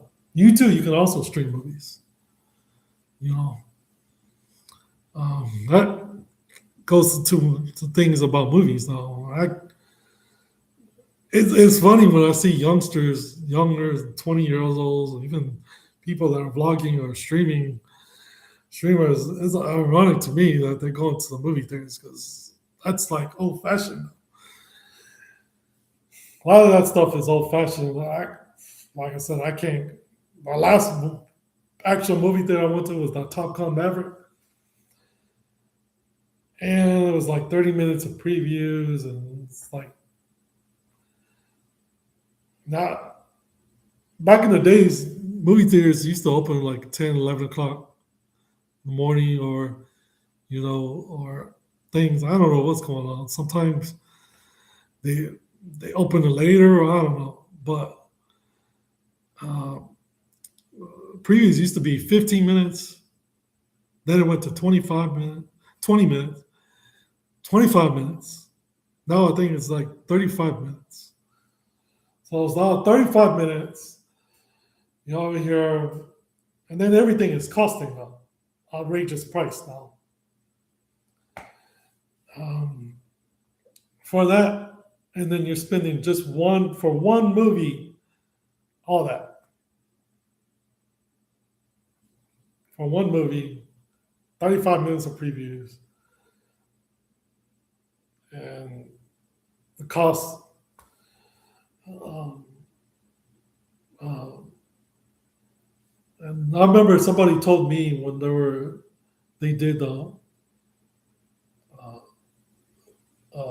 their own doc when I was showing when I was a director of Native Museum or in charge with Native Film Festival. They would tell me, back then there was the camcorders or the cameras. They were digital, but they weren't great digital quality. They were all right, and then they went from maybe to VHS to maybe DVD, right? And he was telling me that that it's going to go digital. Everything's going to go digital. That time that was like 2013, 2015, 2011 time, 11 to 15, and the streaming and the thing wasn't as good, wasn't as broad as it is now. And he was just telling me about everything is going to be digital. And now, 2026, everything is digital. Streaming. You can stream 3 or 4 movies by the time you finish one full movie in a movie theater. That's why I find it very hilarious when youngsters are going to movie theaters, and I'm like going completely opposite of what they're doing. You cannot catch me in a movie theater. That'd be a rare thing if you do, but I do not. It's old fashioned, just like a lot of these old things that need to change. Habits need to change. It's new. There needs to be a new thing that needs to be done. Today's thing, streaming. Like I stream the Rise Again I will put it on YouTube and I put it on Facebook, my two Facebooks, and I wanted my content to be accessible. Everything is accessible, should be accessible. It shouldn't be elitist this and elitist that. When you're a director, or only people should do. I want to show you my cameras that I use, and you'd be very surprised how small they are now. I mean, they go from like these big things you used to do a movie on, these big things like movie studios. And mind you, some of those movie cameras can cost. We're talking about an ARRI camera that will cost you 250,000 to $1 million to even some of them go to 2 million with the 4K. What's the movie cameras we use? The Aries or the Panavision. The Panavision you cannot actually buy that. You have to rent it because they cost a lot, even more. And there's only through rental with the movie studio. So when you look at the credits, always look at the credits. First, there's things when I look at a movie, any movie I see, I'll look where the film location they filmed it at and what cameras they're using. A lot of times they'll use Arri. Some of them will use different. They'll use Sony. They'll use some Canon camera, movie cameras. Canon. They'll use. Some have 2K and some have 4K. 2K, 4K is like like a streamer was saying about 4K editing on a 4K is hard. It's hard. I mean, you can mix it on a 4K, whatever. It's hard. It gives you that good picture. You can mix it. You can make much as you can on 4K. It does look good. Editing is on a different thing is difficult because some of the editing won't do 4K. Some only do 2K. So you got to watch out for that. But you want to set up your shots. You want to get good lighting on your cameras or any kind of camera you use. If you want to shoot indoors, make sure you have enough lighting as possible. Even Rodriguez had handheld lights, which that also works too. There are handheld LEDs that run on USB or battery that you can use to amplify your film shot. Because some areas, when you look at it on film, it's dark. It could be dark or whatever. You can put as much light onto it where you get. Some areas you want light. In other areas, like if you're shooting outdoors, it could be too much light. So you got to balance how much light or how much, not much, how you do it. A good trick for that is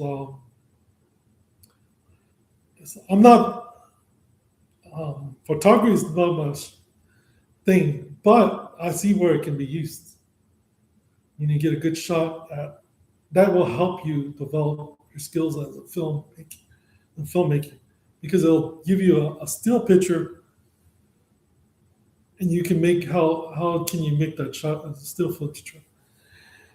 There's a shot that I did on Facebook. I don't know. I'll post it every once in a while. I'll repost it or whatever. And I did that just on a cell phone, but that specific cell phone I had gave it like a panoramic or film color quality of photo with a still picture, and just practice on doing still photography and get you framed up for when you do a cell phone camera or go to the GoPro camera. But another thing too, you can do use too is you can you can have like the tablets now. I'll show you a tablet. Tablets you can shoot from there just to get practice. The more practice, what you're trying to do is the more practice you do, the better you get. You can do like still shots on on the tablet or frame and camera. Just shoot like maybe a minute or two, just see how it comes out. Just gets you ready. You know. Now the tablet quality is not going to be that greatest, but it's what you're doing is getting that. You know, it's good for like I said, a test shoot of somebody, or you're not actually using the camera. Um, you're just using them as like how is it going to square it up? You're just practicing developing that. Then you're going to go to your cell phone camera or the GoPro when time is needed. When you just practice, you just keep practicing, you're doing your videos, and you see it how you want. And then also, what you could do it too is use your tablet as another thing to set up a shot on filming. And there's things where you can hold your tablet too. And I'll show you some whole things I use, and then something if you don't want to hold it. And then there's things where I'll say like there's handheld when you're just doing this like you're holding your camera like this. There's this is where you have to like in theme parks they won't let you bring the gimbals. Some theme parks won't let you bring gimbals and selfie sticks to hold it. So you gotta hold it like this, and you gotta be steady, or even with the GoPro. So you can just practice holding it handheld before you do the mount. And I'll show you what they look like. So all that will just get you prepared. You know, for filmmaking. Photography is like I said, to get you that still shot. What you want. You know, you know, and like I had different things like wind up, like disposable camera. Um, I think my uh, just a regular camera where you film, which you have to get it developed, or if you have a film school, photography school, they'll with the red screen where it's red and you develop it like that. But that takes a little bit more thing. And then you go from a digital camera, where you're just doing digital full or video clips, and then onto the camera phone, where you can shoot maybe 30 to even an hour, depending on how much um, gigabytes or how much storage you have on your phone. And then I'll tell you, your, 30, 40 minutes, and then you got to dump it. But I think you can probably get about an hour and a half, maybe 2 hours uh, for a film total. And then, like I said, on the GoPro, like I said, or the DJI, it's they do on clips, remember, because it relies on memory card. So you can only do a certain amount of clips, maybe 11 minutes, maybe 8 minutes at a time. If you're in 4K, you can only do 8 minutes. If you're in 11, if you're in 2K, you can do 11 minutes. But I was always wondering why, when I was doing straight I was over like maybe 30. Why was it breaking up? Well, it breaks it up because I guess the files can only be that much from these cameras. The phone, I think it doesn't rely on memory stick, SD. Anytime you rely on an SD, that breaks your video up. So that's another tip that I would tell people. Um, if things are SD, some may, depending on how long will let you film, will break up your thing. Will just, you know, or you can leave it like that, or you can break it up and do editing. It's up to you how you want. You know, try to get that maximum thing on the film. But like I said, this is my birthday, 21st. Actually, it will be coming soon. I'll be, you know, be the next day pretty soon. So I just wanted to get this live podcast started. Just wanted to go through a little introduction of who I am, um, what will be of my channel, and I'm going to be doing steady things, um, uh, content on Facebook, Instagram, YouTube, and like I said, I'm going to be wrapping it up, and like I said, um, we'll be starting today. I didn't really want to do that, but I'll be my intro will be uh, uh, Qualitanali, which means greetings. And you're going to hear me repeatedly keep saying the language, Qualitanali, which means greetings. And then I'm going to say Mashika Tawi, which is the Mashika, the legacy that live on. So Tawi means legacy. And like I always say, at the end of the stream, or even in the live mobile stream, which hopefully I'll get. Like I said, subscribe, like and subscribe, like and subscribe, like and subscribe to my vlogs, like and subscribe my shorts. It really does help. Try to push me to that live stream on YouTube, and I'm pretty close. I just need more. What is that? 30 more, 35 more subscribers.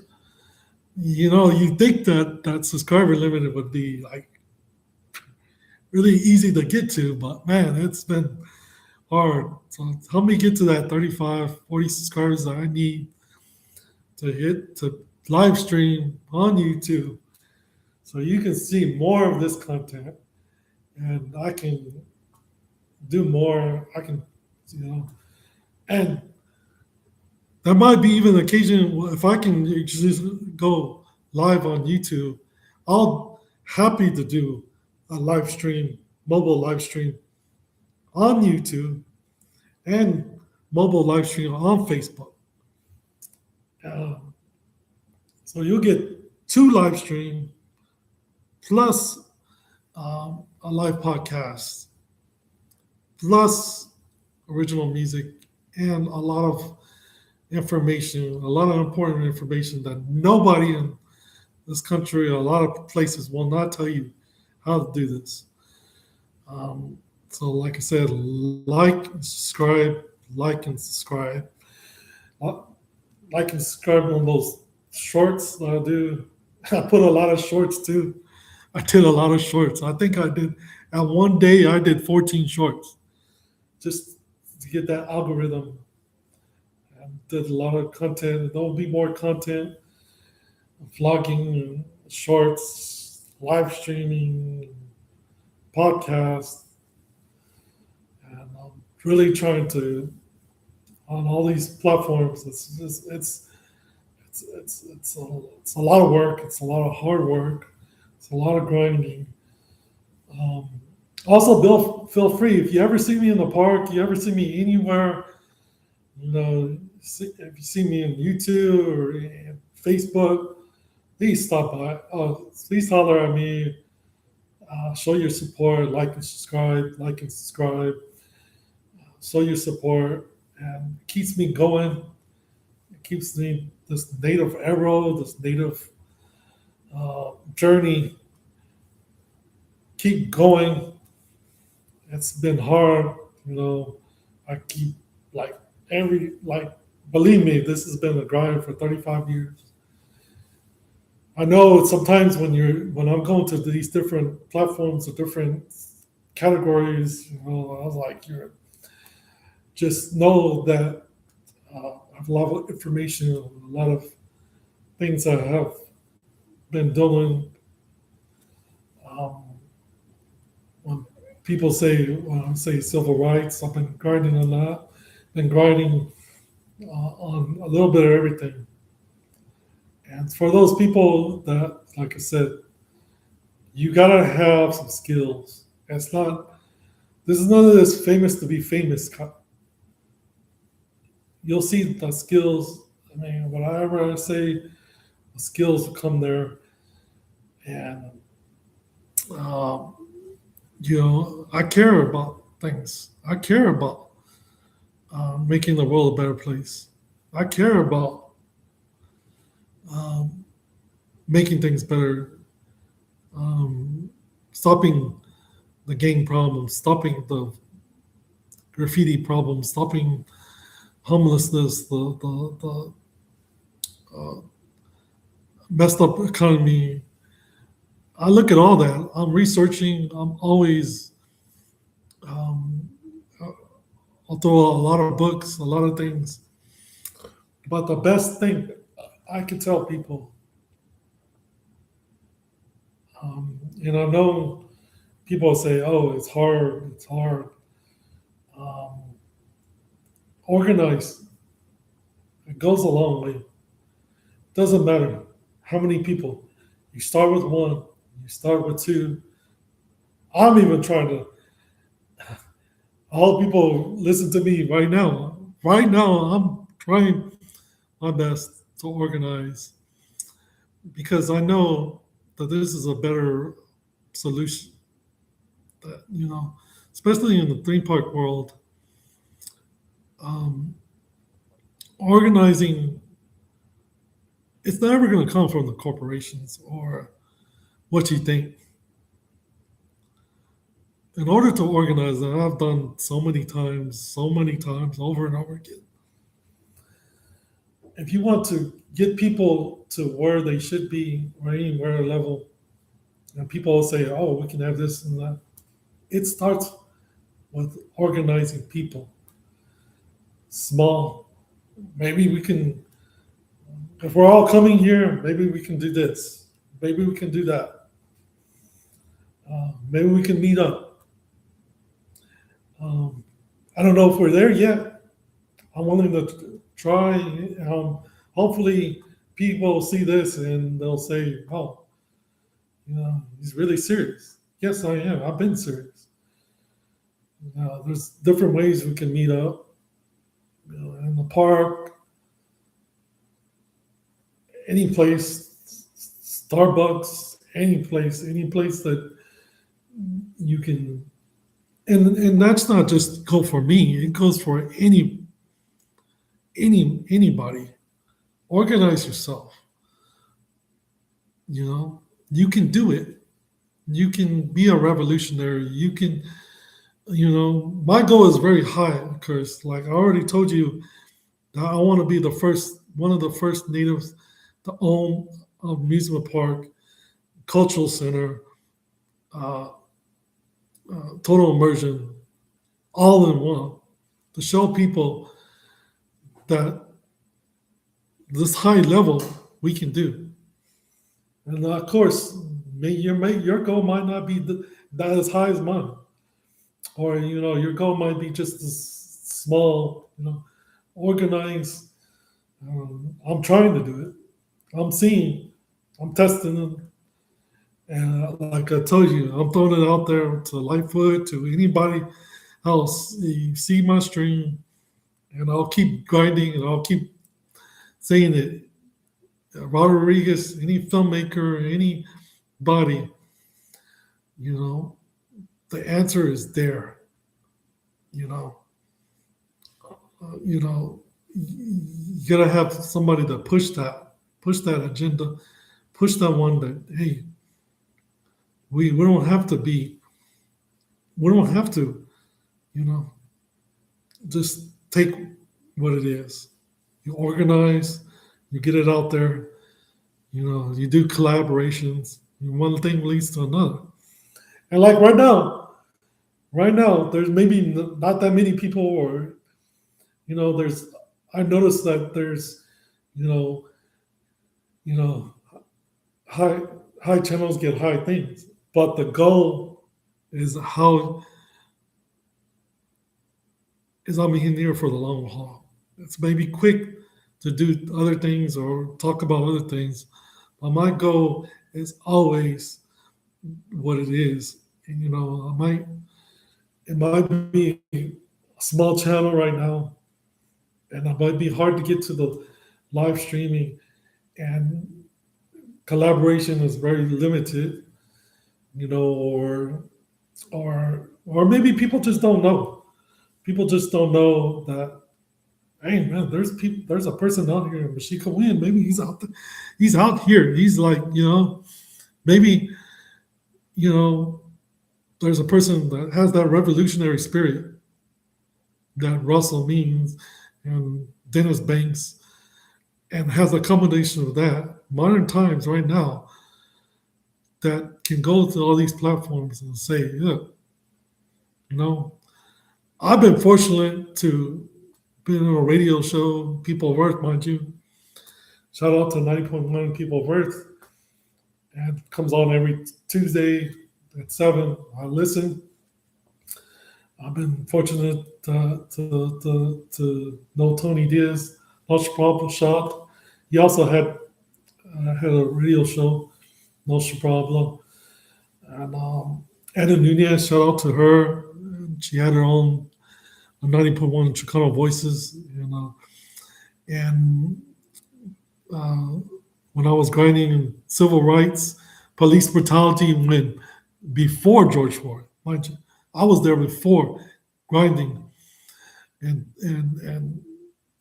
now you see some of these police brutality. Where are they now? Where is this whole thing about? You know, you know.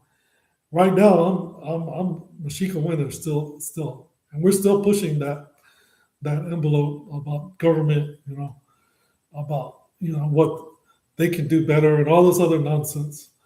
But it's not even about that, because police brutality will continue on and continue, and I keep hearing stories keep going on, and it doesn't stop with just George Floyd and what's popular right now. You know, being a revolutionary in circles. Let's keep going, keep grinding, keep doing it. You can't, keep telling people about police brutality, state oppression, state genocide, and all that stuff. But like I said, I'm a product of the genocidal thing. I came out of this, and people say, 500 years. Well, I come to the 750 years. So we're going back to 1200 when the Vikings came, when the pirates came. Yes, all those people that say about pirates and thinking it's like a pirates this and that. You don't understand, pirates were thieves, just like the Vikings were thieves. They were coming to steal. So, it could be a good Halloween thing, whatever. But know your history. Know what pirates was. Knows what Vikings were. The Native people fought against Vikings, against pirates, against the French, against the Dutch, against the Spanish, against this government right now, in the past, present, and future, and we're still here. And just watch that my film. Mm, You know, will rise again because that's what it's about. That title will rise again. Not only will rise again, but I'm a product of that. So I just want to conclude, like I said, as I always say, Mashika Tawi, um, Quina Sampa, and we'll always hear that. And I'll wrap this up, but what I'm going to leave y'all here is united we stand, divided we fall. And the circle is all of us. We can, if, if you want that circle, and if you want the way it's been going, then continue to go that path downward. But if you want to real change, the answers to real change, stay tuned. Mashika, like I said, like and subscribe.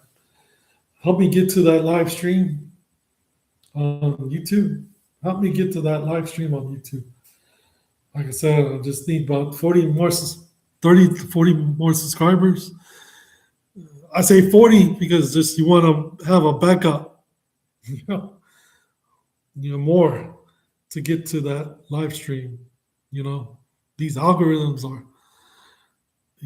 I tried other platforms to see about streaming, but there's a lot more steps, and just help me get to that live stream, and there's more content come, and so that's like I said, clean us up, shake, rattle, and roll, and I will see you either at a theme park or a powwow or a revolutionary protest or a movement that you never know. It seems like it's going to start any day with gas price or whatever is going to happen in this country.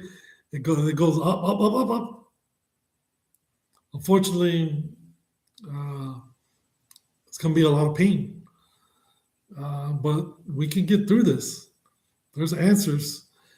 And also, remember the government and the media always said that things will get better after COVID. Has that really happened? Or is this just,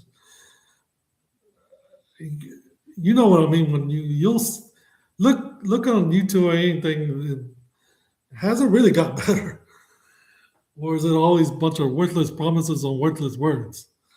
As we say, worthless promises on worthless words. Show me the results. Also, those people that say about politics, don't give your vote to the politicians. Remember, Six Iroquois Nation, look that up too. Six Iroquois Nation had real democracy. You look up, you type in this country right now, as I speak, right as we see, it's what you call a false democracy. It's not living by, like I said, worthless words on worthless paper. Mean nothing. Back it up. As I say, this is Mexikawin. Hit that like and subscribe. And I will see you in the park. See you at a powwow, or revolutionary will come.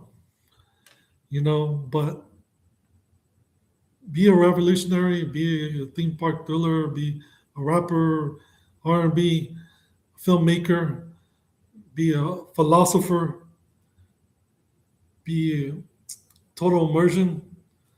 Do something for some person. Um, I'll tell you more about that as I go along too. because I have a lot of stories about that's happened too. But you should want to be a better person. Humble yourself. Do everything you need. Uh, like I said, Minasapa.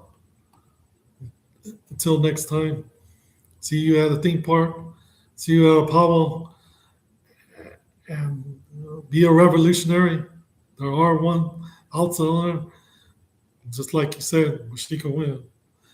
And like and subscribe. Like and subscribe.